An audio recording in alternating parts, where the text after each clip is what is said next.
Novels TV YouTube channel के देखने वालों को खुशामदीद कहते हैं। अम्मा की हालत बहुत ख़राब थी। एक ही बेटा था, वो भी बेचारा इस दुनिया से चल बसा। अम्मा के सर पे जवान बहू और 2 बच्चों की जिम्मेदारी भी आ पड़ी। ज़किया की भी शादी करनी थी। उनकी हालत ऐसी देख के मुझसे रहा नहीं गया। मैं जाके उनसे लिपट गई। काफ़ी देर तक उन्हें गले लगाए रखने के बाद मैं रोती रही।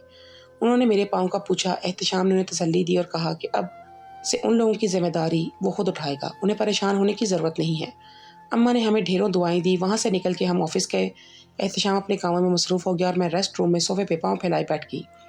मैं पूरी कोशिश कर रही थी कि कल रात वाला वाक़या अपने दिमाग से निकाल दूँ, लेकिन बार बार वही मंजर मेरी आंखों के आगे चलना शुरू हो जाता। मैं चाहती तो एहतिशाम से इस बारे में पूछ सकती थी, लेकिन हिम्मत नहीं हो रही थी। जो अगर सच में वही हुआ जो मैं सोच रही हूँ, तो मेरे लिए ये बहुत मुश्किल था सब। बेहतरी इसी में है कि मैं इस मामले से लाइल्म ही रहूँ। मैं इस बात से अच्छी तरह से वाकिफ थी। ऐसी आंखें बंद कर लेने से कभी हकीकत नहीं बदलेगी। फिर भी मैं खुदगर्ज सी हो गई। रूम का डोर नॉक हुआ। मैम, आप कैसी हैं? राबिया मुस्कुराते हुए अंदर आई। मैं ठीक हूँ, तुम कैसी हो? मैं सोफे पे सीधी होकर बैठ गई। सर ने कहा कि अगर आप बोर हो रही हैं तो मैं आपको कंपनी दूँ। वो मेरे सामने खड़ी हो गई। अच्छा, तो रिसेप्शन कौन देखेगा? मैंने पूछा। वहाँ पे फ़िलहाल किसी और की ड्यूटी लगा दी है। वो बोली। गुड, बैठो। खड़ी क्यों हो? मैंने उसे बैठने का इशारा किया। Thank you. वो बैठते हुए बोली। सर आपका बहुत ख्याल रखते हैं ना? रखते तो हैं, आप बहुत लकी हैं। एचआर वाली सादिया बता रही थी कि बहुत कम खामद ऐसे होते हैं जो अपनी बीवी से इतना प्यार करते हैं। ऑफिस में तो आजकल आप लोगों के ही चर्चे हैं। वो मुझे बताने लगी। एहतिशाम और मैं बहुत अच्छे दोस्त हैं। वो मुझे किसी तकलीफ में नहीं देख सकते। मैंने मुस्कुराते हुए कहा। यही तो प्यार है, आपकी जोड़ी एकदम परफेक्ट है। वो कहते हैं ना, मेड फॉर ईच अदर। वो बोली। लोगों को हमारी जोड़ी परफेक्ट लगती है, पर ये कोई नहीं जानता कि यह बंधन कितना बेजोड़ है। साथ रहते हुए हम दोनों एक दूसरे से बहुत दूर हैं। मैं इस मुसाफिर को तय करना चाहती हूँ, लेकिन कदम उठ नहीं पाते। मैं सोचों में खो सी गई। वक्त गुजरता रहा, मेरा पाँव ठीक हो गया। एहतिशाम ने मुझे सपनों की इस दुनिया में ले जाना ज़रूरी समझा, जिससे मैं कभी बेदार नहीं होना चाहती थी। शायद यही वजह थी कि मैं जानते बूझते खुदगर्जी का एक लिबादा ओढ़ चुकी थी। कभी जानने की कोशिश ही नहीं की कि उसके दिल में क्या है। कभी कभी उसकी उदास आंखें मुझे अंदर ही अंदर मार देती, और मैं इस खौफ से जाके उसे दिलासा नहीं दे सकती कि कहीं मेरे ख्वाब ही न टूट जाएं। अम्मा के बेटे की वफ़ात को 2 महीने बीत चुके थे। हम वक्तन इनसे मिलने जाते थे। एहतिशाम ने उनकी सारी जिम्मेदारी उठाई थी। मैंने उसे मशवरा दिया कि क्यों ना हम अम्मा, उनकी बहू और ज़किया को अपने साथ रख लें। सर्वेंट क्वार्टर भी खाली पड़े हैं। एहतिशाम को ये ख्याल अच्छा लगा। हमने फैसला किया कि एक दिन जाके उन लोगों को अपने साथ ले आएंगे।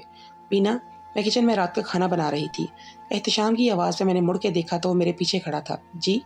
मैंने उसकी तरफ देखा। कल मेरे एक दोस्त ने अपनी शादी की पार्टी दी है। मैं इसकी शादी पे नहीं गया था, अब वो भी पार्टी में आने की जिद कर रहा है। उसने बताया। अरे वाह, मुझे पता ही नहीं था कि तुम्हारे दोस्त भी हैं। मुझे लगभग 1 साल हो गया है तुम्हारे साथ रहते रहते। कभी किसी दोस्त का जिक्र नहीं किया तुमने। मैंने हैरान होकर कहा। दोस्त तो बहुत हैं, और ये बात और है कि मैं ही बहुत दूर हो गया हूँ सबसे। उसने उदास होकर कहा। दूर क्यों हो गए? मैंने पूछा। बस ऐसे ही, उसे जवाब दिया। अच्छा, तो तुम्हें जाना चाहिए दोस्त की पार्टी में। मैंने उसे मशवरा दिया। मैं चाहता हूँ तुम भी मेरे साथ चलो। वो मेरी आंखों में देख के बोला। मैं क्या करूँगी वहाँ जाके? तुम्हारा दोस्त है, तुम्हें जाना चाहिए। मैंने हंसते हुए कहा। घर में हम दोस्त सही, पर दुनिया के लिए तो मियाँ बीवी हैं। फिर भी अगर तुम नहीं जाना चाहती तो कोई बात नहीं। ये कह के वो किचन से बाहर जाने लगा। सुनो, मैंने उसे आवाज़ दी। जी? वो पीछे मुड़ा। तुम्हारी बीवी तुम्हारे साथ ज़रूर चलेगी, मैंने मुस्कुराते हुए कहा। उसने फीकी सी मुस्कुराहट से मेरा शुक्रिया अदा किया। अगले दिन हमारा प्लान बना कि शाम में पहले अम्मा की तरफ उसको चलेंगे और उन्हें अपने साथ रहने के लिए राज़ी करेंगे। इसके बाद एहतिशाम के दोस्त की पार्टी में जाएंगे। शाम में एहतिशाम ऑफिस से वापस आया तो मैं जाने के लिए तैयार थी। कुछ ही दिन पहले वो मेरे लिए ब्लैक कलर का सूट लेके आया था। पार्टी के लिए बिल्कुल परफेक्ट था, इसलिए मैंने वही पहन लिया। ओह वाओ, लुकिंग गॉर्जियस, उसे तारीफ करते हुए कहा। गॉर्जियस तो लगना चाहिए, आफ्टर ऑल बीना एहतिशाम कहते हैं मुझे। मैंने इतरा के कहा तो वो हंस पड़ा। वो फ्रेश हुआ तो हम सब अम्मा की तरफ चले गए। अम्मा हमें देखकर बहुत खुश हुई। हम दोनों की सज धज देख के बलाएं लेने लगी। हम लोगों ने आने का मुद्दा बयान किया। वो हमारी बात सुन के खुश तो बहुत हुई, लेकिन साथ ही कहा कि अभी कुछ अरसे तक उन्हें यहीं रहने दे। जब ज़किया की शादी हो जाएगी तो वो हमारे साथ रहने आ जाएंगी। हम उनकी मजबूरी समझ गए। ज़किया हमारे लिए चाय लेके आई। एहतिशाम ज़किया और उसकी भाभी के साथ बातों में लगा रहा, और अम्मा बहाने से मुझे कमरे में ले आई। बीना, एक ज़रूरी बात करनी है, उन्होंने मुझे चारपाई पे बिठाते हुए कहा। हाँ अम्मा, बोले। मैं संजीदा हो गई। देखो बच्चे, तुम्हारी शादी को 1 साल हो चुका है। लेकिन तुम दोनों का रिश्ता आगे नहीं बढ़ पाया, इस बात से मैं बखूबी वाकिफ हूँ। वो कहने लगी। मैं सर झुका के उनकी बात सुनती रही। उन्होंने अपनी बात जारी रखी। इस अरसे में तुम दोनों एक दूसरे को अच्छी तरह से समझ चुके हो। अच्छी बात यह है कि घुल मिल गए हो। तुम दोनों की बड़ी होने के नाते मैं बस इतना चाहती हूँ, आगे बढ़ो। ये कह के वो चुप हो गई। मैं समझ गई वो क्या कहना चाहती थी, पर फिर भी सवालिया नज़रों से उन्हें देखने लगी। तुम दोनों की ज़िंदगी में एक तीसरे का होना बहुत ज़रूरी है, जो तुम्हें एक दूसरे के साथ जोड़ के रखे। उन्होंने मेरे सर पर हाथ रख दिया। अम्मा की बात मेरे दिल को लगी। मैंने दिल ही दिल में ये फैसला कर लिया कि मैं एहतिशाम से आज इस बारे में बात करूंगी। हम अम्मा के घर से निकल के एहतिशाम के दोस्त के घर की तरफ चल पड़े। वहां पहुंचे तो घर लाइटों से सजा हुआ था। अंदर गाड़ियों की एक लंबी कतार लगी थी।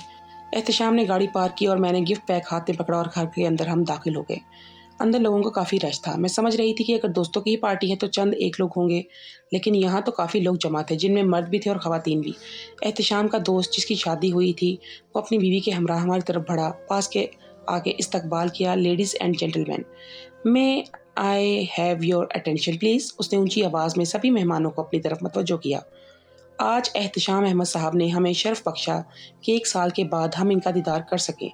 इनके लिए और इनकी मिसेस के लिए तालियां हो जाएं। सब ने तालियां बजाना शुरू कर दी। मेरे और एहतिशाम के गिर्द सभी लोग जमा हो गए। एहतिशाम ने सबसे मेरा तारुफ करवाया। मुझसे बराह रात किसी ने बात नहीं की। सब बस तंदो तेज नज़रों से मेरे ऊपर ही देख रहे थे। जो भी पास आता सर से पांव तक मेरा एक्सरे करता, सलाम करके वापस पलट जाता। मेरे लिए ये सब बहुत अनोखा था। मैंने दिल को तसल्ली दी कि शायद इस क्लास के लोगों का यही रवैया हो और वो ऐसे ही देखते हों। एहतिशाम दोस्तों के साथ बातों में मगन हो गया और मैं इधर उधर देखती रही। मुझे कंपनी देने के लिए कोई भी आगे नहीं बढ़ा। मैं इन सब अजनबी लोगों में अपने आप को अकेला महसूस करने लगी। एहतिशाम इतने अरसे बाद अपने दोस्तों से मिला है, उसके साथ चिपक कर सब खड़े रहना मुझे ठीक नहीं लग रहा था। इसलिए मैं जाके एक सोफे पर बैठ गई और अपनी शर्मिंदगी को छुपाने के लिए मोबाइल फ़ोन पर नज़रें जमा ली। मुझे बहुत घुटन हो रही थी। जब खाना लगा तो एहतिशाम मेरी तरफ आया। मिल गया टाइम आपको? मैंने नागवारी से देखा। सॉरी, तुम्हें पता है ना, इतने लोगों के साथ मिला हूँ मैं इतने अरसे बाद, जान ही नहीं छोड़ रहे थे। वो सफाई पेश करने लगा। इट्स ओके, मैंने मुस्कुरा के कहा। खाने के दौरान मेरे कपड़ों पे कोल्ड ड्रिंक गिर गई। एहतिशाम फिर से दोस्तों के बीच घिरा था। मैंने इसे डिस्टर्ब करना मुनासिब नहीं समझा, इसलिए मैं खुद ही वॉशरूम ढूंढने लगी। एक्सक्यूज़ मी, मेरे पास ही लड़की खड़ी। उसने मुझे अपनी तरफ मतवज्जो किया, जो किसी से फ़ोन पर बात कर रही थी। यस। वो मेरी तरफ मुड़ी। मुझ पे नज़र पड़ते ही उसके चेहरे की रंगत बदल गई। क्या आप बता सकती हैं वॉशरूम किस तरफ है? मैंने पूछा। एक्सक्यूज़ मी, मैं आपको यहाँ की मुलाजमा नज़र आती हूँ जो आपको वॉशरूम का रास्ता दिखाती फिरूँ? वो चिढ़कर बोली। मैं उसके ऐसे रवैये पे एकदम शशतर रह गई। सॉरी, आपको बुरा लगा। मैं माजरत करने लगी। हमना, कम हियर। पीछे से उसे आवाज़ दी किसी ने। वो मेरी पूरी बात सुने बिना ही वहाँ से चली गई। कितने अजीब लोग हैं यहाँ के, मैंने अपने आप ही सरगोशी की। इसके बाद मेरी बिल्कुल भी हिम्मत ना हुई किसी से वॉशरूम का पूछती, इसलिए खुद ही ढूंढते ढूंढते पहुँच गई। मैं वापस पलटी तो मेरे पाँव एकदम से रुक गए। एहतिशाम और वो लड़की एक दूसरे के सामने खड़े थे। दोनों की आंखें कई राज खोल रही थी, बस लब खामोश थे। एहतिशाम की हालत बिल्कुल वैसी थी जैसे उस दिन कॉफ़ी शॉप के सामने थी। मुझे ये अंदाज़ा लगाने में ज़रा भी देर ना लगी कि शायद ये वही लड़की है। मैं आगे नहीं बढ़ पाई। काफ़ी देर तक वो यूं ही एक दूसरे को देखते रहे।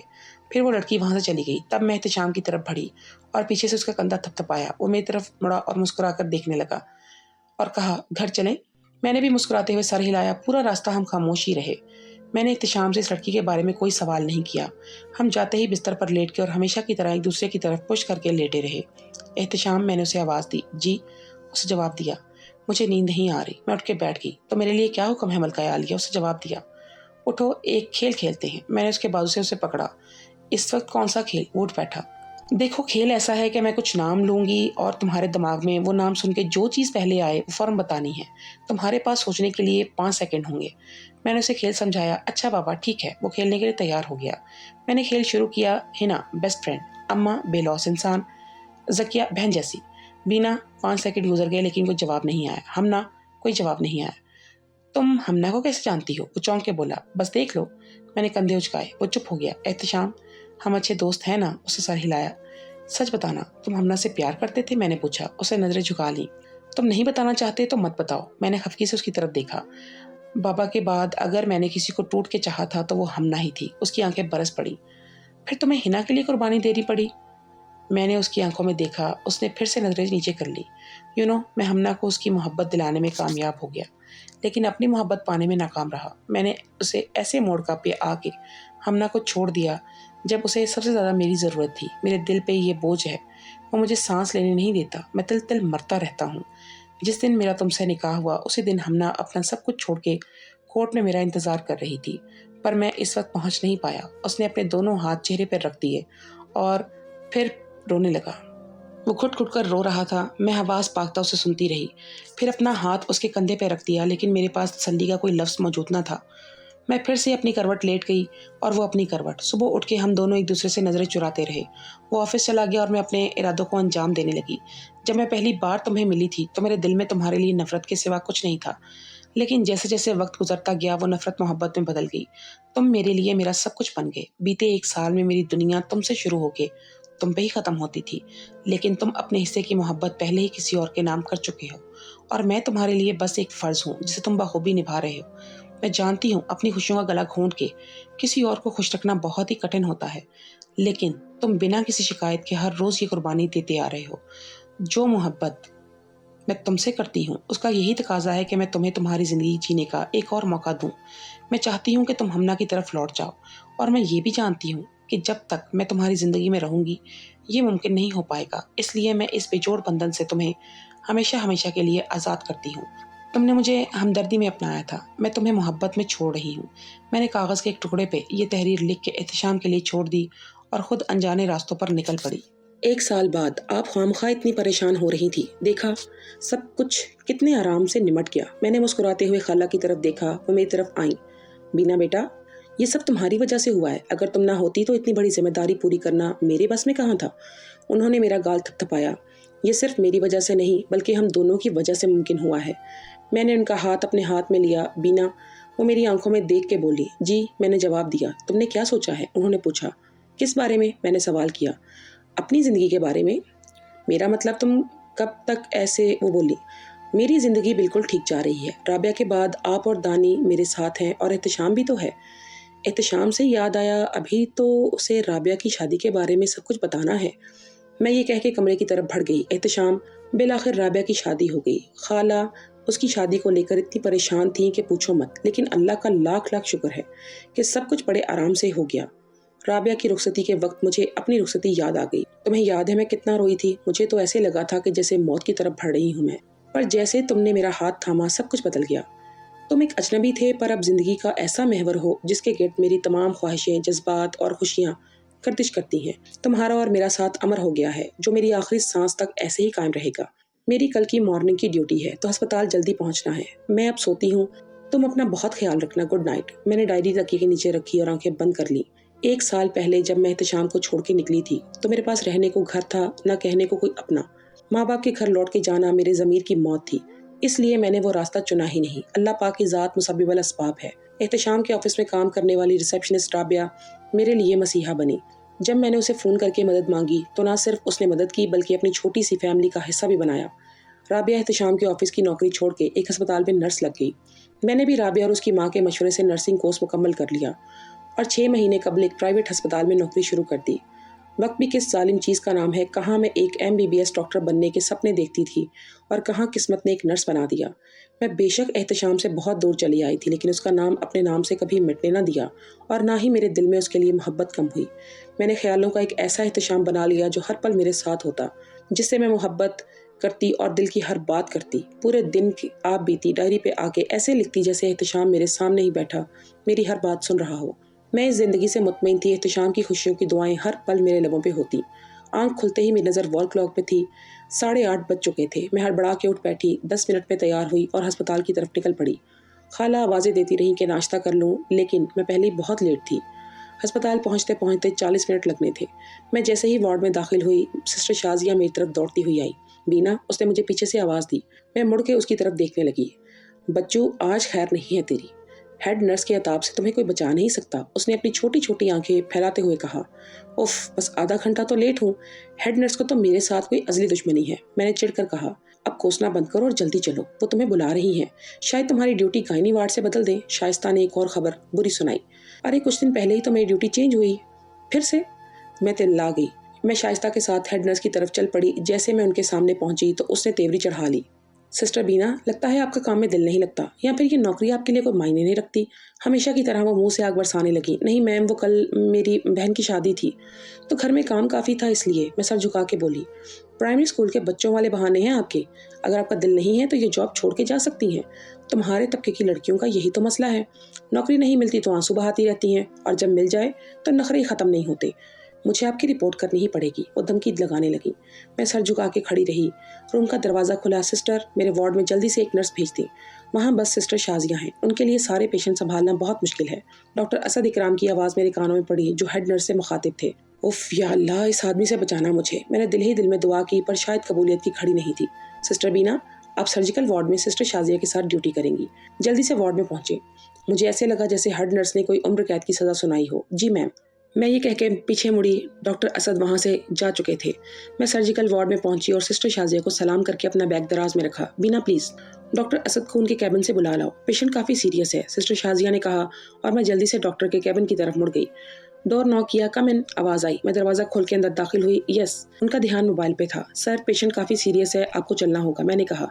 ओह मिस बीना, आपकी ड्यूटी यहाँ है? मेरी आवाज़ सुन के उन्होंने सर उठा के मेरी तरफ देखा। यस सर, मैंने जवाब दिया। गले में स्टेथोस्कोप डाल के वो कैबिन से बाहर आए और मैं उनके पीछे पीछे चल पड़ी। सिस्टर शाजिया पहले से पेशेंट के पास मौजूद थी। डॉक्टर असद ने उसे दूसरे पेशेंट्स की तरफ भेज दिया और मुझे अपने साथ रोक लिया।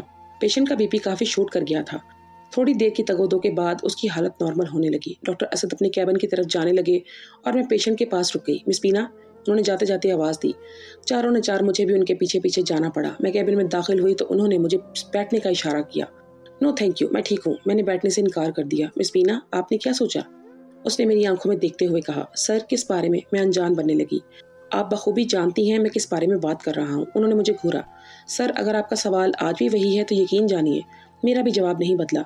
मैंने संजीदा होकर कहा। आखिर क्यों? उन्होंने पूछा। मैं आपको बता चुकी हूँ कि मैं शादीशुदा हूँ, मैंने जवाब दिया। आप शादीशुदा थीं, लेकिन अब आपकी सेपरेशन हो चुकी है। अब अपनी खाला के साथ रहती हैं और आपके हस्बैंड को आज तक किसी ने नहीं देखा। एम आई राइट? उनकी नज़रें मेरे चेहरे पे मरकूज थी। मुझे जान के खुशी हुई कि आपने मेरे मुतल्लिक बायोडाटा इकट्ठा किया। मैं अपने खावंद के साथ नहीं रहती, यहाँ तक तो ठीक है, लेकिन मेरी उनसे सेपरेशन नहीं हुई। मैं अब भी उनके निकाह में हूँ, मैंने जवाब दिया। मिस बीना, सेपरेशन और क्या होती है? सॉरी सर, मेरे लिए सेपरेशन का मतलब कुछ और है। तो आप इनकी ज़िंदगी में लौट जाएं फिर।